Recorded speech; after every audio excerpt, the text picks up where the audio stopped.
चलिए दोस्तों, अब हम लोग शुरू करने जा रहे हैं time domain analysis, time response analysis, एक नए उमंग और उत्साह के साथ, जो कि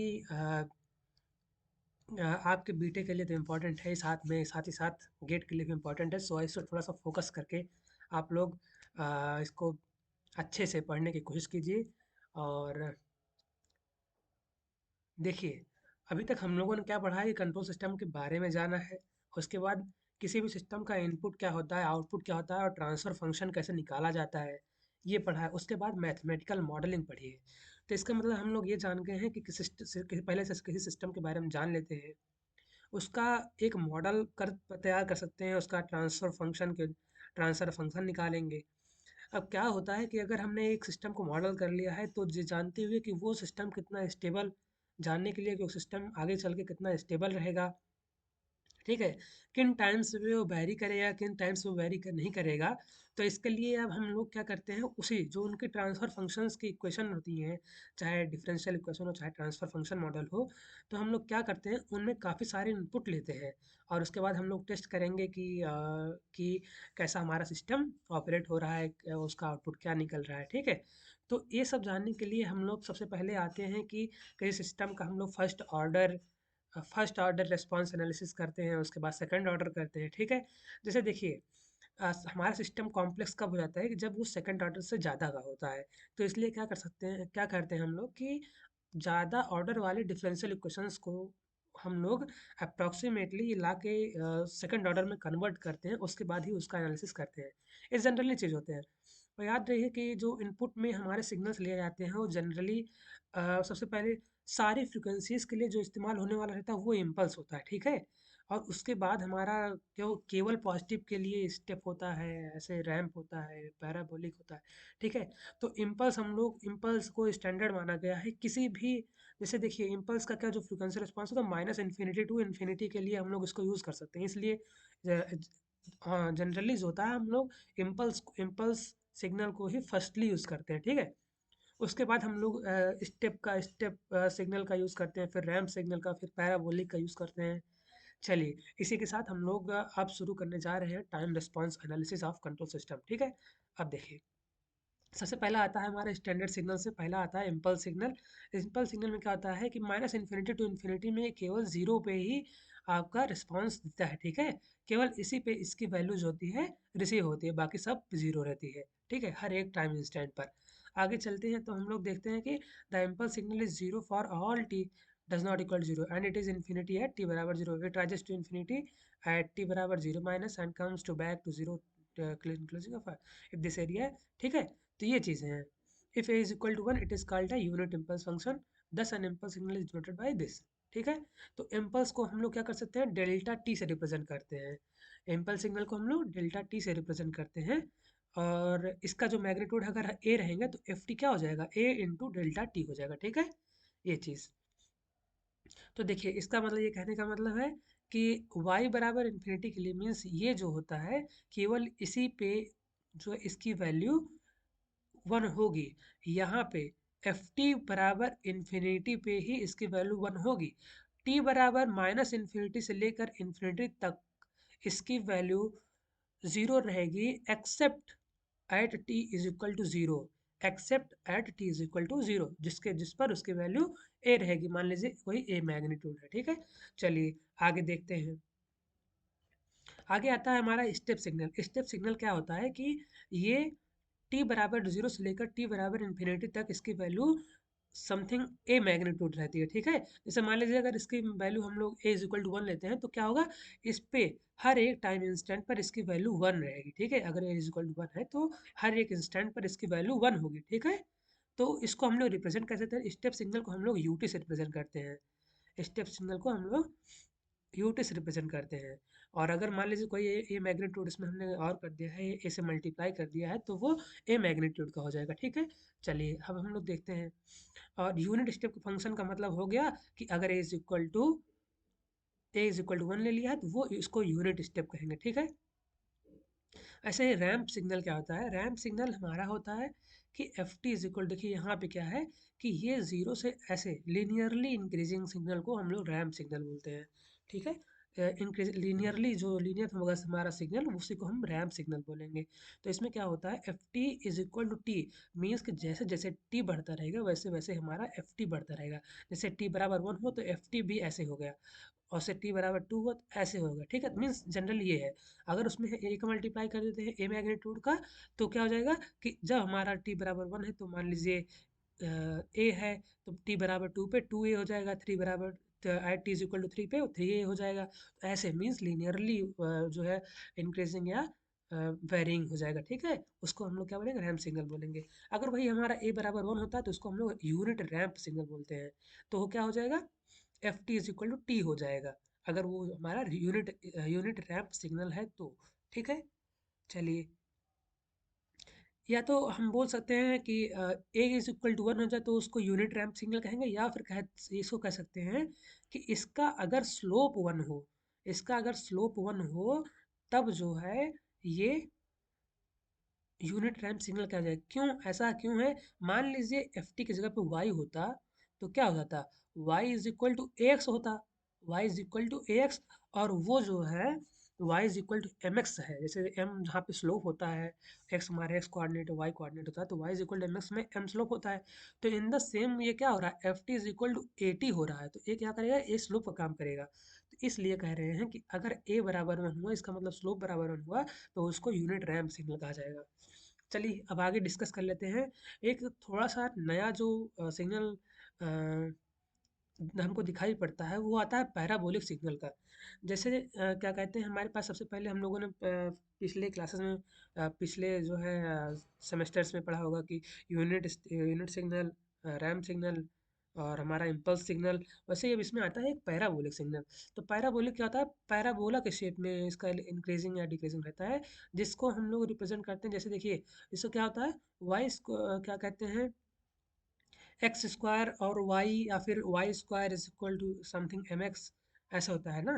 तो Y square is equal to 4x 4ax, ये जनरली उसका एक्सप्रेशन होता है।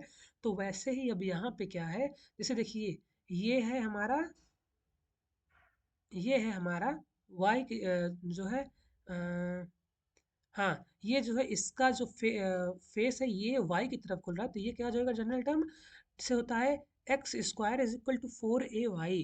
तो इसका क्या, हम लोग जैसे एक पैराबोला अगर जो y की तरफ कर्व्ड है, तो वो उसका एक्सप्रेशन क्या होगा, X square is equal to 4ay। तो इन द सेम वो यहाँ पे x क्या है, t है, तो ये क्या हो जाएगा, टी स्क्वायर होगा, ठीक है। टी स्क्वायर होगा और समथिंग जो कांस्टेंट इसके साथ लगे होंगे, और ये जो है एफ टी के साथ रिलेशन में आ रहा है, तो क्या हो जाएगा, T square is equal something relation with F T, और यहाँ पे ए बाई टू। अब देखिए, आपने और बुक्स में पढ़ा होगा तो यहाँ पे F T is equal to A T square आ रहा होगा, यहाँ पे मतलब अपॉन टू नहीं दिया गया है।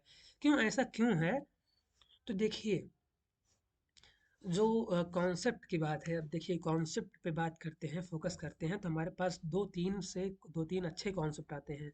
क्या होता है कि जो हमारा स्टेप सिग्नल होता है वो इम्पल्स सिग्नल का इंटीग्रल है, स्टेप हमारा इम्पल्स का इंटीग्रल है, रैंप हमारा स्टेप सिग्नल का इंटीग्रल है, और पैराबोलिक हमारा रैंप सिग्नल का इंटीग्रल है। जैसे देखिए कि अगर हमने पैराबोलिक सिग्नल अगर हमने ले लिया यहाँ पे, मान लीजिए f T is equal to t ले लिया, तो अगर इसको इंटीग्रेट करेंगे तो क्या आएगा, a T square by two आएगा। तो f T is equal to A T square by two हो गया। और वैसे ही अगर हमने स्टेप सिग्नल को इंटीग्रेट किया, f T is equal to a u t, U T का मीन्स क्या होता है कि यू टी जनरली अपने आप में क्या है, उसका मैग्नीट्यूड 1 होता है, जब तक कि इसको ए से मल्टीप्लाई ना किया जाए, तो यू टी की वैल्यू 1 हो गई। तो अगर हमने इसको इंटीग्रेट किया तो यहाँ पे क्या आ जाएगा, ए टी आएगा, तो ए टी हो जाएगा, F T is equal to a two, जो जो कि रैंप सिग्नल है, ठीक है। तो इसलिए कहते हैं कि रैंप सिग्नल स्टेप सिग्नल का इंटीग्रल है, हमारा पैराबोलिक सिग्नल वो है रैंप सिग्नल का इंटीग्रल। चलिए, ये पहला कॉन्सेप्ट था। दूसरा कॉन्सेप्ट ये आता है कि अदर बुक्स में जो है ये ए टी स्क्वायर दिया होगा, तो यहाँ पे A T square by to लेने का क्या रोल बनता है। जैसे देखिए, यहीं पर आपको हम लाप्लास से इंट्रोड्यूस कराते हैं। तो जो हमारा इम्पल्स सिग्नल होता है उसका लाप्लास 1 होता है। आप देखिए यही बेसिक है, इसको आप नोट करते चलिएगा तो ये आपके लिए आगे चल के आसान पड़ेगा, ठीक है। जो इम्पल्स सिग्नल होता है उसका लाप्लास 1 होता है। स्टेप सिग्नल का लाप्लास 1 अपॉन एस होता है। स्टेप सिग्नल का लाप्लास 1 अपॉन एस होता है। रैंप सिग्नल का response Laplace 1 upon S square होता है। और यहाँ पे देखेंगे पैराबोलिक सिग्नल का रिस्पॉन्स आना क्या चाहिए, जैसे जैसे एक रिदम में देखा जाएगा तो इसको आना चाहिए 1/s³। लेकिन अगर मान लीजिए यहाँ पे ए टी स्क्वायर ही रहे तो ए टी स्क्वायर का लाप्लास लेंगे तो इसका मतलब क्या हो जाएगा, टी की पावर n का लाप्लास क्या होता है, n s to the power n+1। अगर इसका मीन्स करें टी की पावर 2 का तो होगा 2 factorial upon s to the power 3। 2 factorial का मतलब 2, तो देयरफॉर आना क्या चाहिए, 2/s³ आना चाहिए। जबकि अगर हम लोगों ने वहाँ पे ऐसे सीट में देखा गया था तो 1/s 1/s², 1/s³, तो इसलिए यहाँ पे 1/2 कर दिए हैं जिससे कि वो कैंसिल होकर 1/s³ दे दे। तो इसलिए हम लोग यहाँ पे F T is equal to A T square upon 2 लेना प्रेफर कर रहे हैं, ठीक है। तो ये बात आती है, ठीक है। चलिए आप लोगों ने यहाँ पे लाप्लास के बारे में देखा। लाप्लास का एक फार्मूला और क्या, टी की power n is equal to Laplace क्या होता है, n factorial upon S to the power n+1, ठीक है। चलिए अब हम लोग पैराबोलिक सिग्नल के बारे में जान चुके हैं। पैराबोलिक सिग्नल के बारे में जानने के बाद अब हम लोग सिग्नल का किसी सिस्टम को रिप्रेजेंट कैसे किया जाता है, किसी भी सिस्टम को रिप्रेजेंट हम लोग कैसे करते हैं। तो हमारे पास देखिए एक होता है कि हमारे पास इनपुट होता है, फिर उसके बाद सिस्टम, उसका गेन, फिर उसका आउटपुट हमको मिलता है, ठीक है। तो इन द सेम हम लोग देखते हैं कि सिर्फ सिस्टम को रिप्रेजेंट कैसे करें। सबसे पहला जो फॉर्मेट या फॉर्म आता है वो होता है आपका पोल ज़ीरो फॉर्म, उसको बोलते हैं पोल ज़ीरो फॉर्म। तो पोल ज़ीरो फॉर्म में क्या होता है, जैसे देखिए J इज इक्वल टू यहाँ पे दिया गया है K1 S+Z1 into S+Z2 dot dot S+Zn upon S, ठीक है। ये आप देख रहे हैं। अब देखिए पोल ज़ीरो फॉर्मेट में हम लोग का कुछ बेसिक चीज़ें रहती हैं जिसमें देखिए अगर इस सिस्टम को हम इज इक्वल टू ज़ीरो से कर देंगे, इज इक्वल टू अगर ज़ीरो हो गया तो क्या मिलेगा। देखिए अगर ये ज़ीरो मिल रहा है तो ज़ीरो मिलने के लिए हमें क्या होना चाहिए कि अगर मान लीजिए ऊपर से कोई ज़ीरो हो गया तब हमको जाके वो इस सिस्टम को ज़ीरो देगा। तो अगर मान लीजिए S+Z1 is equal to zero है या फिर कोई भी इनमें ज़ीरो है तो क्या होना चाहिए, एस बराबर -Z1 होना चाहिए या फिर -Z2, ऐसा चीज़, ठीक है। तो ये जो चीज़ें हैं, ये जो एस की वैल्यूज़ हैं, ये हमें ये पूरे के पूरे इक्वेशन को ज़ीरो कर देंगे, ठीक है। इसलिए इनको ज़ीरोज़ बोलते हैं, ठीक है। ज़ीरोज़ ऑफ द सिस्टम, तो इसलिए इसको क्या बोलते हैं, ज़ीरोज़ मिलते हैं।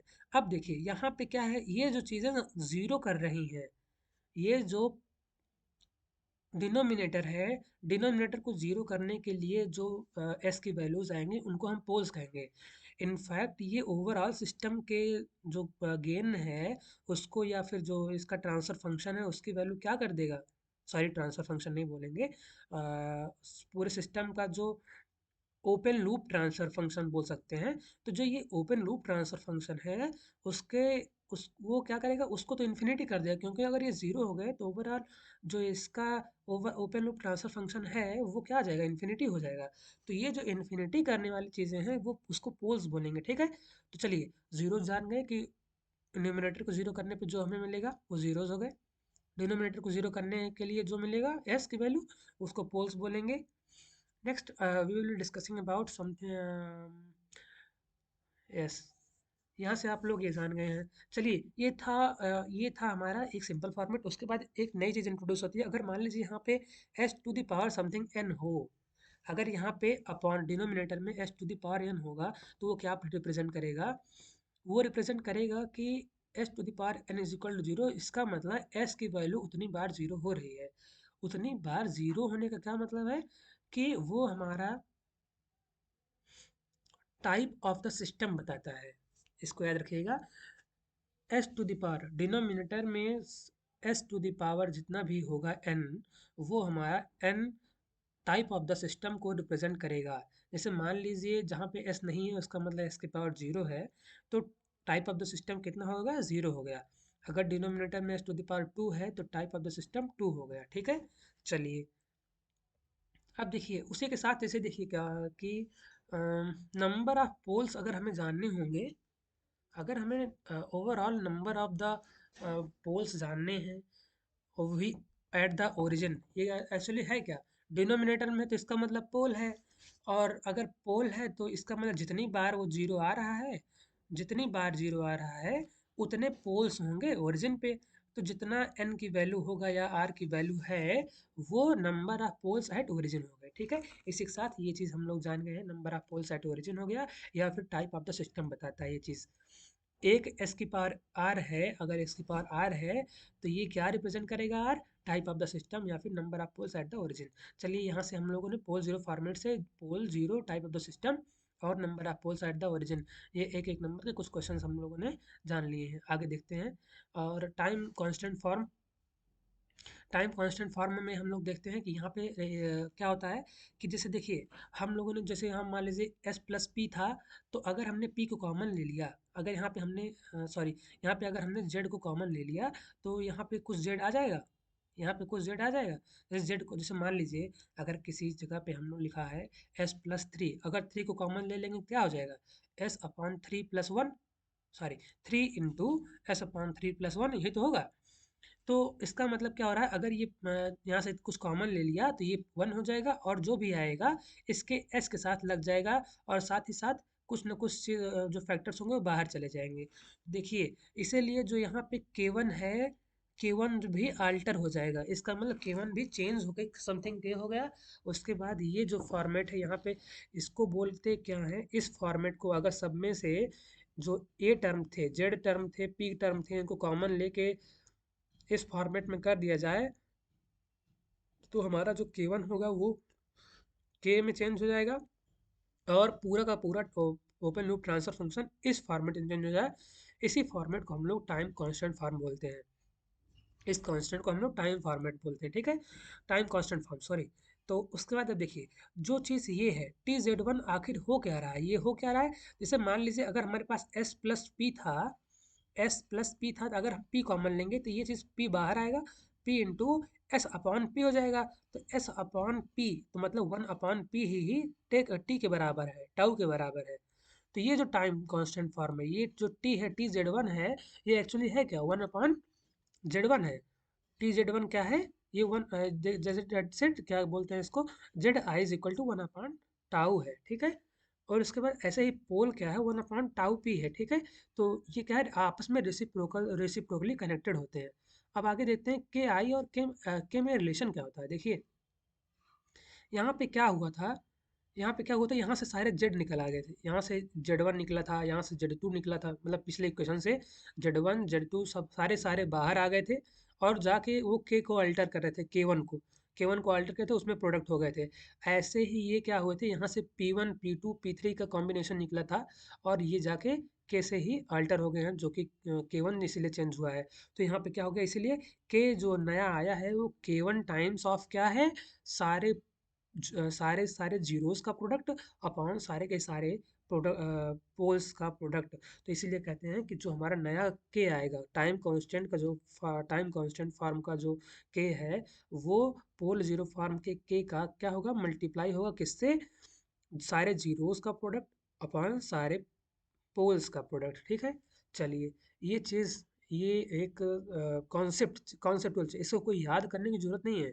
ये बस आपको क्या होना चाहिए कि बस हमने क्या लिया था, बस हमने सारी चीज़ों को कॉमन ले लिया था। ठीक है, चलिए अब हम लोग थोड़ा सा देखते हैं यहाँ पे। जैसे देखिए हम लोगों ने ट्रांसफर फंक्शन तो देखा ही था कि C S is equal to R s G s होता था। ठीक है, तो ये वही चीज़ है कि अगर यूनिट इम्पल्स फंक्शन दिया गया है, यूनिट इम्पल्स फंक्शन दिया गया है, तो इसका मतलब इम्पल्स का जो रिस्पॉन्स होगा क्या होगा, इम्पल्स का जो लाप्लास लेंगे तो क्या आएगा, वन आएगा। यही लाप्लास को ही हम लोग रिप्रेजेंट किया है इससे, आर एस से। आर एस का मतलब क्या हुआ, लाप्लास ऑफ द इनपुट, और इनपुट अगर इम्पल्स है तो इसका लाप्लास कितना होगा, वन होगा। ऐसे ही क्या हो जाएगा, C S is equal to, ये आर एस की वैल्यू वन है, ये क्या है, ओवरऑल ट्रांसफर फंक्शन है किसका, लूप का, ये लूप का ट्रांसफर फंक्शन है। ठीक है, तो ये ट्रांसफर फंक्शन, तो इसीलिए जब हमने क्या किया, आप देखिए C S is equal to something अगर आया है तो उसका हमने ओवरऑल जब इन्वर्स लाप्लास ट्रांसफॉर्म करेंगे। इनवर्स लाप्लास ट्रांसफॉर्म बारे में आप लोग आगे जानेंगे। तो अभी देखिए, अभी बस इतना कॉन्सेप्ट रखिए कि आखिर इसका थोड़ा थोड़ा होता कैसे है। अभी आप थोड़ा जानेंगे, बाद में जब आप ज़्यादा जानने के जब बाद में पूरा पढ़ा जाएगा ना, तो ये चीज़ें आपको बहुत ज़्यादा आसान लगने लगेंगी। इसीलिए किसी चीज़ को छोड़ना नहीं चाहिए जल्दी से, ठीक है। तो चलिए, ये चीज़ हो गया कि अगर इसको हमने इनवर्स लाप्लास किया तो सी एस क्या होगा, टी के फॉर्मेट में, जो फ्रीक्वेंसी डोमेन में है वो टाइम के फॉर्मेट में आ जाएगा। इन्वर्स करने से टाइम के फॉर्मेट में आ जाता है, तो Laplace inverse of T S, ठीक है। अब इसका हमको जो है कोई पता तो है नहीं, तो आगे कैसे होता है, जैसे मान लीजिए, जैसे हम लोगों ने पढ़ा, हम लोगों यहाँ पे if the Laplace is the impulse response usually denoted by, अगर हमने इसको रिप्रेजेंट किया है एच टी से, इसका जो इसका जो इनवर्स लाप्लास है, अगर हम एच टी से रिप्रेजेंट कर रहे हैं, तो अगर हमें किसी भी रिस्पॉन्स के लिए कैलकुलेट करना होगा तो उसको हम कन्वोल्यूशन इंटीग्रल से, चलिए ठीक है, कन्वोल्यूशन के बारे में हम लोग नेक्स्ट उसमें पढ़ेंगे, लेकिन अभी हम लोग इसको स्किप करते हैं, ठीक है। कन्वोल्यूशन आपका बाद का टॉपिक है, तो इसलिए अभी इसमें ज़्यादा दिमाग लगाने की ज़रूरत नहीं है। आगे चलते हैं। First order system. First order system अब हम लोग स्टार्ट करने जा रहे हैं। ये आपके लिए one of the most important topics है। चलिए, पहला आता है फर्स्ट ऑर्डर सिस्टम। अब इसमें क्या होता है कि ये जो क्लोज लूप हमारे पास क्लोज लूप सिस्टम होता है, उसमें हम फीडबैक की वैल्यू यहाँ पे जनरली वन लिए हैं, ठीक है। क्यों? क्योंकि हमें एक स्टैंडर्ड अप्रोच रखनी है कि फर्स्ट ऑर्डर सिस्टम आखिर होता कैसे है, और उसको एट लास्ट तक हम कोई डिसीजन कैसे निकाल सकते हैं, ठीक है। एच एस की वैल्यू कुछ भी हो सकती है, अगर एच एस की वैल्यू मान लीजिए कुछ और भी होगी ना, तो हम एट लास्ट उसको हम बड़े इजीली ही सॉल्व कर लेंगे, ठीक है। तो सबसे पहले एक अप्रोच रखने के लिए आखिर एट लास्ट तक एक कंक्लूजन कैसे था, हम चलिए आगे देखते हैं। चलिए देखते हैं यहाँ पे क्या है कि किसी एक सिस्टम की जी एस वैल्यू वन ली गई है। अब देखिए यहाँ पे वन अपॉन टी एस ली गई है। यहाँ पे ये फर्स्ट ऑर्डर क्यों कह रहा है, आपको पता होना चाहिए। फर्स्ट ऑर्डर का मतलब हुआ ये एस की पावर वन है, ठीक है। जैसा कि हम लोग अभी देखे थे टाइप ऑफ द सिस्टम क्या होगा, जैसे देखिए यहाँ पे ये one upon S to the power one है, ठीक है। और इसी के साथ हमने एक टाइम लिया है, टाइम का फॉर्मेट लिया, तो वन अपॉन एस टी, ठीक है, वन अपॉन टाउ एस, ठीक है। अब हमने देखा जब वन अपॉन टाउ एस है, तो और यहाँ पे एच एस की वैल्यू क्या है, जब कुछ नहीं है तो इसका मतलब एच एस की वैल्यू कितनी है, वन है। तो ओवरऑल इसका इस लूप का ट्रांसफर फंक्शन कितना हो जाएगा, C S upon R S is equal to one upon tau S plus one, ठीक है। कैसे हुआ, ये चीज़ कैसे आया है, आ जाएगा, देखिए सी एस की वैल्यू अपॉन आर एस की value is equal to G S one upon tau S upon one upon tau S plus one. देखिए G upon one plus G H होता था, तो G upon one plus G H से ही ये चीज़ निकली है। अब कैसे निकली है वो हम लोग यहाँ देखते हैं, देखिए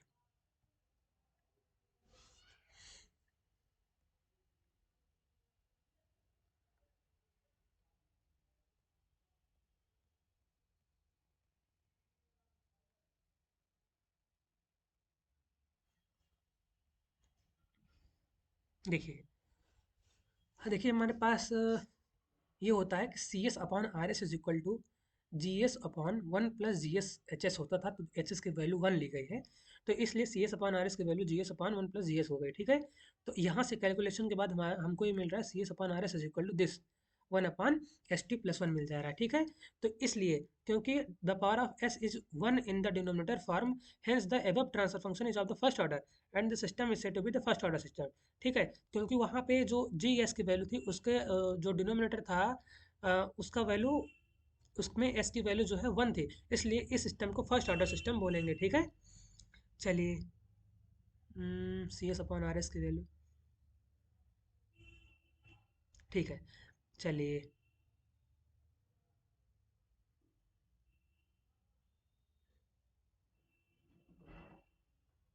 जब आपके पास एच एस की वैल्यू वन होती है, तो अगर फिर जी एस का हम लोग देख लेंगे कि उसमें डिनोमिनेटर की वैल्यू कितनी है, तो जो उसका ऑर्डर होगा वही पूरे सिस्टम का ऑर्डर होगा, वही से पूरे सिस्टम को डिफाइन करेगा, ठीक है। चलिए अब हम आगे लोग ये देख लेते हैं कि देखिए सी कुछ जनरल चीज़ें हैं। C S is the Laplace transform of the output signal C t का, सी टी का लाप्लास लेंगे सी एस मिलेगा, आर टी का लाप्लास लेंगे आर एस मिलेगा। उसके बाद ठीक है, देखिए C s R s and this is G s, okay. और सब्स्टिट्यूट जी एस, ठीक है। चलिए, अब हम लोग जो पहला चीज़ यहाँ पे देखेंगे वो रहेगा आपका impulse response of the first order system. तो फर्स्ट ऑर्डर सिस्टम में इम्पल्स रिस्पॉन्स कैसे करेंगे कि जैसे हमारे पास C S upon C S is equal to something this आ गया, ठीक है। तो अगर ये आ गया तो हमें क्या करना है, आर एस की वैल्यू वन हो जाएगी क्योंकि इम्पल्स का जो रिस्पॉन्स होता है उसकी वैल्यू वन हो जाती है, ठीक है। तो अब क्या होगा कि यहाँ की वैल्यू, इसकी वैल्यू वन, तो सी एस की वैल्यू हो गई एस टी प्लस वन। अब क्या होगा कि देखिए, हमने बताया था आपको कि वन अपॉन एस का जो वन अपॉन किसी एस जो है यूनिट स्टेप सिग्नल का रिस्पॉन्स लाप्लास होता है, ठीक है। तो इसको वन अपॉन एस के फॉर्मेट में चेंज करने के लिए हम लोग टी को कॉमन ले लिए, ठीक है। तो वन अपॉन टी को कॉमन ले लिए तो हो गया S plus one upon T, ठीक है। क्योंकि टी एक कांस्टेंट था तो उसका लाप्लास पे कोई इफेक्ट नहीं पड़ेगा, इसलिए टी कॉमन ले लिया। जबकि यहाँ पे इसको एस को हमें सेपरेट करना था, एस पे कोई भी अल्टर नहीं होना चाहिए किसी बाहरी वेरिएबल का या फिर कांस्टेंट का। तो इसलिए यहाँ पे हमने इसको इस फॉर्मेट में चेंज कर दिया। अब देखिए, वन अपॉन एस हमारा यू टी के बराबर होता है। यहाँ हम लोग एक और लाप्लास का एक फार्मूला लिख लेंगे कि ये हो गया यू टी के बराबर, जैसे जब से हम देखिए सी एस की वैल्यू आ गई one upon T into one upon S plus one upon t. तो वन अपॉन एस का हो गया यू टी। और देखिए, अगर एस प्लस ए है, अगर डिनोमिनेटर में एस प्लस ए है तो ये हो जाता है e की पावर माइनस ए टी। अगर a हमारा वन अपॉन टी है तो हो गया e की power minus A one upon T into small T time को रिप्रेजेंट करेगा, ठीक है। तो हमारा इसीलिए हमारा जो एट लास्ट जो इक्वेशन आ रही है, रिस्पॉन्स आ रहा है, वो क्या आ जाएगा, C T is equal to one upon T E की power minus T upon T U T, ठीक है। चलिए, अब देखते हैं। देखिए, यहाँ पे अगर हमने t बराबर ज़ीरो रखा, अगर t इज इक्वल टू हमने ज़ीरो रख दिया, ठीक है, तो at small t is equal to 0, this will be indicating e to the power 0, and this will be 1, and this will be 1. Ut is 1, therefore we will getting ct is equal to 1 upon t. That's why at t is equal to 0, this is indicating the value 1. And again हम जो जो देखेंगे कि यहाँ पे अगर मान लीजिए t is equal to infinity करते हैं तो ये हो जाएगा one upon E to the power infinity. और e to the power infinity का मतलब ज़ीरो होता है, तो इसलिए वन अपॉन इन्फिनिटी जब करेंगे तो ये पूरा का पूरा जो सी टी की वैल्यू आएगी वो ज़ीरो हो जाएगी। इसीलिए टी बराबर ज़ीरो पे वन अपॉन डी के बराबर होता है और इन्फिनिटी पे जाके ये ऐसे रिड्यूस होता है। और क्योंकि ये एक्सपोनेंशियल फंक्शन है, ये एक्सपोनेंशियली डिक्रीज करता रहेगा, ठीक है। तो ये एक्सपोनेंशियली डिक्रीज कर रहा है, एक्सपोनेंशियली डिक्रीजिंग फंक्शन, ठीक है, या फिर डिकेइंग सिग्नल भी बोल सकते हैं, ठीक है। चलिए, अगर यहाँ से यहाँ हम लोगों ने कुछ सुझाना है तो इम्पल्स सिग्नल में सीटी को हम कैसे लाते हैं, वो इम्पल्स रिस्पॉन्स हमने जान लिया है फर्स्ट ऑर्डर का। अब हम कुछ जो बची हुई चीज़ें हैं जैसे एरर के बारे में, उसको हम लोग देख रहे हैं। देखिए, ये रहा आपका वही सिंपल चीज़, सिंपल रिस्पॉन्स है। और अब देखिए, यहाँ पे हम लोग कुछ नई चीज़ों के बारे में भी जानेंगे। अब हम यहाँ आते हैं कि अगर हमने आर एस की वैल्यू स्टेप सिग्नल ले ली है तो क्या होगा। जैसे देखिए, overall transfer function is equal to C S upon R S is equal to ये G S upon R S कितना आ जाएगा, one upon T S plus one. और आर एस की वैल्यू अगर मान लीजिए यूनिट स्टेप इनपुट है तो आर एस की वैल्यू हो जाएगी वन अपॉन एस। तो ये जो है आपका आ गया one upon S into T S plus one, the same same चीज़, ठीक है। आर एस की वैल्यू हो गई वन अपॉन एस। तो ये एस जो है यहाँ पे चला गया डिनोमीटर में। अब उसके बाद इसका जब हमने क्या किया है, इसका हमने किया है पार्शियल फ्रैक्शन से, इसका हमने पार्शियल फ्रैक्शन से इसको हमने देखते हैं यहाँ पे। देखिए, जैसे देखिए, आर एस इज इक्वल हो गया one upon s, R S is equal to अगर हो गया वन अपॉन एस ना, तो ये चीज़ हो गई one upon S into S T plus one. और ये अगर हम जब इसको हम लोग क्या करेंगे कि सी एस को सी टी में चेंज करने के लिए हम लोग समथिंग, जैसे मान लीजिए सॉल्व करना है तो ये समथिंग सॉल्व के उसमें आना चाहिए ना। कि ये पूरा का पूरा जो डिनोमिनेटर हमारा आ रहा है वो किसी टर्म किसी भी सिग्नल के लाप्लास के रिप्रेजेंटेशन फॉर्म में आना चाहिए। तो इसलिए क्या करेंगे, इसको हम लोग ब्रेक करेंगे जिससे कि हमारा ये समथिंग जैसे भी देखिए यहाँ पे वन अपॉन एस हो जाएगा। अगर अगर ये चीज़ें वन अपॉन एस के फॉर्म में हो जाएगी तो वन अपॉन टी के यू टी के लाप्लास के फॉर्म में आ जाएंगी। इसलिए इसको हमने पार्शियल फ्रैक्शन फॉर्म में ब्रेक कर दिया। तो हम लोग पार्शियल फ्रैक्शन जानते ही हैं कि हो जाएगा A upon S plus B upon S T plus one. तो हमने जब इसका पार्शियल फ्रैक्शन किया, जब हम लोगों ने इसका पार्शियल फ्रैक्शन किया तो हम लोग क्या पाएंगे, A is equal to one और B is equal to minus t. तो इसको ब्रेक करने पे हमको ये मिला one upon s minus one upon S plus one upon t. तो जब ब्रेक करने पे हमको ये मिल रहा है तो ये आ गया है एक स्टैंडर्ड फॉर्म में कि यू टी का जो होता है वन अपॉन एस, और ये भी यू टी वाले में आ गया, लेकिन यहाँ पे एक्सपोनेंशियल फंक्शन भी लगेगा। तो ये देखिए देख सकते हैं कि one minus e to the power minus T upon T U T. ठीक है। चलिए अब यहाँ पे एक चीज़ है कि यहाँ पे दो टर्म्स आते हैं। सबसे पहला आता है स्टेडी स्टेट और दूसरा आता है ट्रांजिएंट।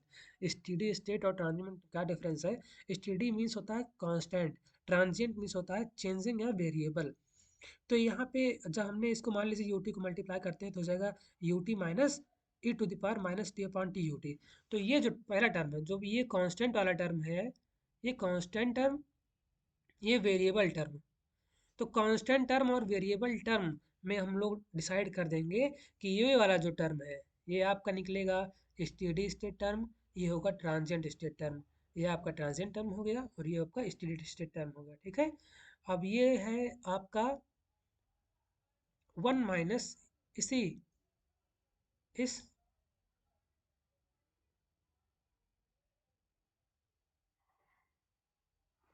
इस इक्वेशन से ही हम लोगों ने जो है एक कंक्लूजन निकाला कि अगर t बराबर ज़ीरो होगा तो इसका मीन्स t बराबर ज़ीरो का मतलब ये पूरा का पूरा ज़ीरो गया।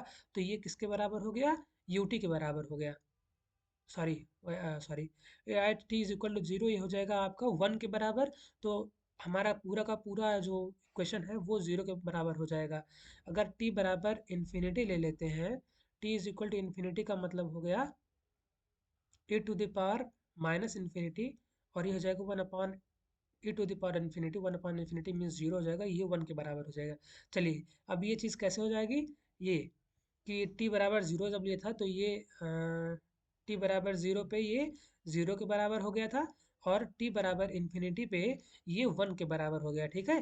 तो ये हमारा equation first unit step signal जो होता है वो ऐसे ही यहाँ पे आपको रिस्पॉन्स देगा। ठीक है, ऐसा रिस्पॉन्स। अब चलिए कुछ नई चीज़ों के बारे में फिर से देखेंगे। यहाँ पे यहाँ पे क्या चीज़ें हमें कुछ और चीज़ें जाननी है। हाँ, one minus e to the power minus T upon tau. ठीक है।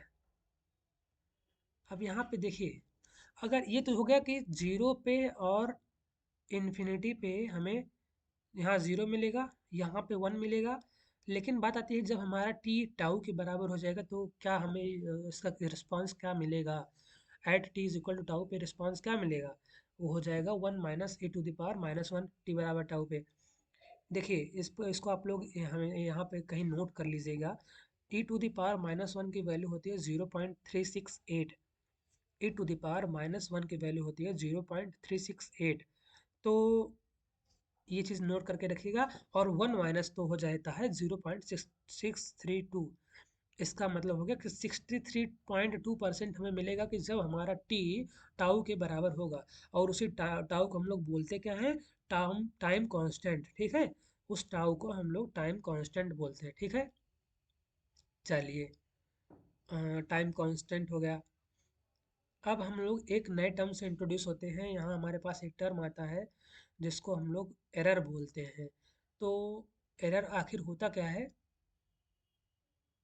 कि एरर होता है कि error is the difference between desired value and actual value under steady state conditions. तो देखिए जैसे कि हमारे पास स्टेडी स्टेट कंडीशंस आ गई हैं। स्टेडी स्टेट कंडीशंस का मीन्स कि जब हमारा output within a range हो, within a desired range हो, तब उसको हम लोग स्टेडी स्टेट कंडीशन बोल देते हैं, ठीक है। तो अगर हमारा आउटपुट डिजायर्ड स्टेट उसमें कंडीशन में आ गया है, डिजायर्ड एरर के कंडीशन में, तो उसको हम लोग स्टेडी स्टेट कंडीशन बोल देते हैं। तो तो एरर क्या होता है कि डिजायर्ड वैल्यू और एक्चुअल वैल्यू के बीच का डिफरेंस होता है, ठीक है। तो अब देखिए स्टेडी स्टेट एरर को निकालते कैसे हैं। स्टेडी स्टेट एरर को निकालने का हमारे पास, देखिए एरर हमने पढ़ा था शुरुआत में कि जो एरर डिटेक्टर होता है जब वहाँ सिग्नल पास करता है और फीडबैक में होता है तो उसको रिप्रेजेंट किया जाता है E s is equal to R s over one plus G S H s. या हम लोगों ने सिंपली जो पढ़ा था वो था ये चीज़, ये था। तो वहाँ पे क्या होता था, E s is equal to R s minus, R s minus, और ये होता था आपका सी एस, ठीक है। E s is equal to R s minus C s, और यहाँ पे एक एच एस का टर्म भी होता था, ठीक है। लेकिन चूंकि जो है आपका H s is equal to one है तो यहाँ पे एच एस इग्नोर कर दिया गया है, ठीक है। तो इसलिए अब R S is equal to R s minus, और ये C S is equal to आपका जी एस आर एस के बराबर हो गया, और वन प्लस जी एस। जब इसको सॉल्व किया हमने तो यहाँ पे हमको आया कि E s upon E s is equal to R s upon one plus G s, ठीक है। तो ये आप keep in mind always, for always, ठीक है, दिस इज फॉर ऑलवेज। तो ये चीज़ें हैं। अब अगर ई एस की वैल्यू ये आती है जब हमारा एच एस बराबर वन होता है, तो हमारे पास कुछ एग्जाम्पल सबसेट हो जाते हैं कि मान लीजिए यहाँ पे स्टेप सिग्नल ले लिया तो क्या होगा, स्टेप इनपुट ले लिया तो रैंप हो गया, ले लिया तो क्या डिफरेंस आएंगे। तो देखिएगा जब हमारा दिया गया सिस्टम का जी S one upon tau S, और अगर हमने ले लिया step signal unit step signal का लाप्लास हो गया वन अपान एस, तो यहाँ पे क्या आएगा, हमारा जो ई एस निकल के आएगा वो सॉल्व करने के बाद इस फॉर्मूले में बैठाने के बाद आ जाएगा टाउ अपान टाउ एस प्लस वन, जो कि किसका है, जो कि क्या करेंगे यहाँ पे टाउ कॉमन ले लेंगे, हो जाएगा S plus one upon tau. तो एट लास्ट हमारे पास E T is equal to this आ जाएगा, ठीक है। तो ये आपको एरर का एक जनरल एक्सप्रेशन निकालने के काम आएगा। ये जो आपका अप्रोच है ये एरर को निकालने का काम आता है। देखिए अभी तक हमने क्या सीखा है कि C S upon R S की वैल्यू हो गई। अब हमारे पास एक नया चीज़ आया E s upon R S की वैल्यू। उसके बाद उनका इन्वर्स लाप्लास कैसे लेते हैं, जो कि आपने सीखा यूनिट स्टेप के लाप्लास से वन अपान एस जो होता है, यू अगर वन अपान एस का इन्वर्स कर दिया जाएगा तो हमें यू टी देगा। उसके बाद अगर ये वन अपान एस प्लस ए होता है तो इसका मतलब है कि ये हो जाएगा ई की power minus A T U T, ठीक है। ये आप लोगों ने जाना है। उसके बाद कुछ जो पॉइंट और है कि t to the power n का लाप्लास होता है N factorial upon S to the power N plus one, ठीक है। तो ये चीज़ नोट करने वाली रहेंगी, आप लोग इसको नोट कर लीजिएगा। अब हम लोग और स्टेडी स्टेट, अभी एरर के बारे में है। एरर क्या होता है, डिजायर्ड वैल्यू और एक्चुअल वैल्यू के बीच का डिफरेंस होता है। और स्टेडी स्टेट एरर क्या होता है कि जब हमारा जो आउटपुट होता है जब वो within the range of the error होता है। जैसे मान लीजिए हमें आउटपुट जो कुछ पाना था एट लास्ट जो वैल्यू है उसकी मान लीजिए वन है, अगर वो कहा जाएगा कि वो विदिन 5% एरर है या विदिन 2% एरर है तो हमें डिजायर्ड वैल्यू वो मिल रही है, ठीक है। तो उसी डिजायर्ड वैल्यू या फिर उस कंडीशन को एक्चुअली बोलते क्या है, उसको बोलते हैं स्टेडी स्टेट।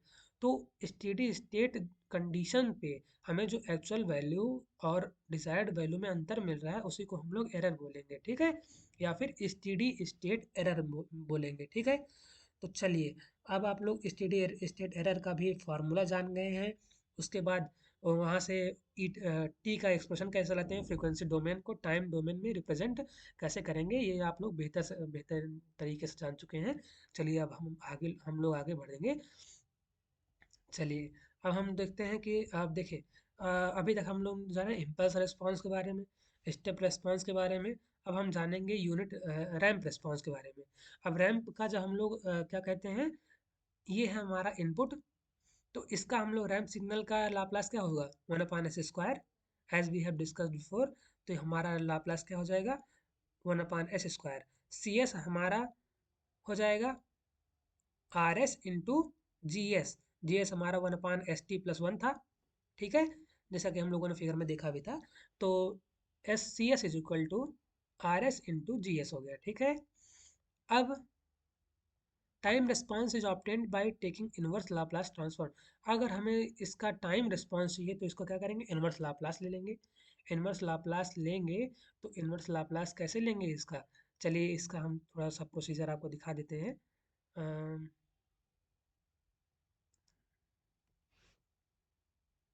ये देखिएगा, ये रहा, इसका हम लोग पार्शियल फ्रैक्शन कर देंगे। पार्शियल फ्रैक्शन, पार्शियल फ्रैक्शन ये रहा आपका A upon S square plus B upon S plus C upon S T plus one. Actually अगर इसको हम ये भी कर दें कि A upon S plus B upon S square, तो जनरली जो चेंज भी आएगा वो ए और बी की वैल्यू में आ जाएगा, तो एट लास्ट ये सब कुछ आपस में एट लास्ट जो रिजल्ट हमको मिलेगा वो सेम ही मिलेगा, ठीक है। तो इसलिए हो गया। अब यहाँ पे इसका जो हमने ए बी और सी की वैल्यू फाइंड करेंगे इन सब का कंपेरिजन करके, तो ये रहा आपका प्रोसीजर और एट लास्ट हमको ये मिलता है, देखिए एट लास्ट हमको सी एस की वैल्यू ये मिलती है। तो अब यहाँ से वन अपॉन सी एस का मतलब, देखिए अब यहाँ पे हम लोगों ने जाना है वन अपॉन एस का जो वैल्यू होता है वो यू टी का हो गया, मीन्स ये हो गया यू टी के लिए, ये हो गया आपका इसके लिए, ठीक है। यहाँ पे वन अपान एस स्क्वायर है, जैसा हम लोगों ने कहा है रैंप के लिए है, तो रैंप का मतलब क्या होता है, टी। रैंप का मतलब होता है टी, ठीक है। आर टी में जो वाई वाई टी वाई या फिर कह सकते हैं एफ टी होता है वो टी के बराबर होता है, ठीक है। अगर किसी भी चीज़ में हम लोग यू टी का मल्टीप्लाई कर देते हैं ना, वो अल्टर नहीं होता है, ठीक है। तो देखिए ये जो टी था इसको हमने यू टी से मल्टीप्लाई कर दिया, तो that's the same, okay, that's always same. और वैसे भी देखिएगा, अगर यूटी का हम लोग लाप्लास लेंगे तो उसका क्या हो जाएगा, वन अपॉन हो जाएगा वन अपॉन एस। और किसी भी चीज़ में टी की पावर एन का मल्टीप्लाई होगा तो क्या हो जाएगा, एन एन। इसे देखिए वन अपॉन एस स्क्वायर का मतलब हो गया टी यू टी, क्यों, क्योंकि टी की power N times of U T का फार्मूला ही होता है N factorial upon S to the power N plus one. तो this is giving the same result, one upon S square is given by T you T, that's why this is in the product form T U T minus this one into U T plus this one into U T. चलिए आप लोग ये inverse Laplace transform से निकाल चुके हैं, ये result रहा आपका। चलिए अब हम लोग आगे यहाँ पे देख सकते हैं कि ये हमारा ये जो टर्म है यही हमारा स्टेडी स्टेट है, क्योंकि यही वेरिएबल नहीं है। और बाकी इसमें टाइम का रिप्रेजेंटेशन है, इसमें टाइम का रिप्रेजेंटेशन, तो ये आपका ट्रांजिएंट स्टेट हो जाएगा, ठीक है। Okay,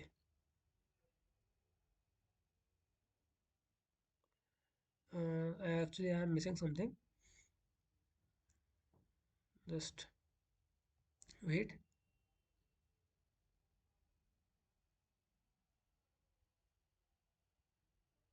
The unit response as the tangent term in the unit ramp response is okay, okay. देखिएगा कि स्टेडी स्टेट, देखिए time T minus T actually steady state में क्यों दिखा रहा है। चलिए इसका जो आंसर है उसको हम थोड़ा सा बाद में डिस्कस करना चाहेंगे, इसमें ट्रांजिट टर्म और स्टेडी टर्म टर्म क्या है। अभी हम लोग आगे देखते हैं, जब फिलहाल इसके बारे में हमें थोड़ा सा नॉलेज हो जाएगा तो हम आपको फिर से बताने की कोशिश करेंगे, आगे बता देंगे।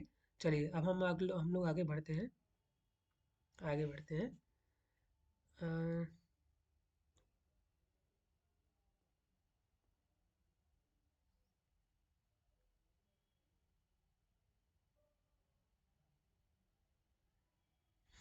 रिस्पॉन्स ये आया है आपका, आपका रिस्पॉन्स ये आया है, the time response is obtained by taking inverse Laplace transformation. और अब हमने अगर ये देखिए इसका कोई यहाँ पे विशेष महत्व नहीं है अभी, लेकिन ये तो कहते हैं ये स्लोप निकालने के लिए होता है, किसी एक टाइम इंस्टेंट पर स्लोप स्लोप निकालने के लिए इसको जो है वैल्यू को हमने डिफ्रेंशिएट कर दिया है, ठीक है। तो अब देखते हैं कि एरर निकालने के लिए हम लोग क्या करेंगे, ई एस इज इक्वल हो जाता है आपका are s upon one plus G s, ठीक है। तो वहीं से हम लोगों ने ये चीज़ निकाल लिया है। अब जब हम इसका पार्शियल फ्रैक्शन करेंगे तो ये टर्म हमारे पास आ जाएगा। और उसके बाद देखिए ये जो हमारे पास ई एस एस का टर्म आ रहा है, इसको बोलते हैं फाइनल वैल्यू टर्म। इसको बोलते हैं फाइनल वैल्यू टर्म। तो इस फाइनल वैल्यू टर्म को